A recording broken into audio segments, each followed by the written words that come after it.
Hello everyone, in this video I will show you how to get Shopee voucher code. So first up, once you've gone into the Shopee website, you can go to the button here that says Shopee vouchers. You want to click that.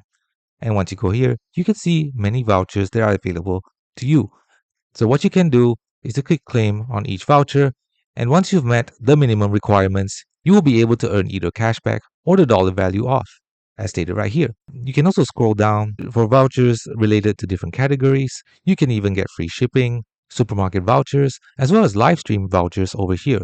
They only apply to Shopee's live streams. If you're a new member, you can even get the welcome vouchers that you can use to apply at the end of your checkout.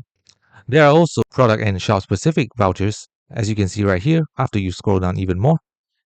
And you just need to click claim and go to the shop to buy the related products and meet the minimum requirements so that the voucher applies. And if you want to find more vouchers, you can even head to websites like picody.com and shopee.coupon.today, which are both linked in the description, and you just need to apply them at checkout in order for the cashback to apply.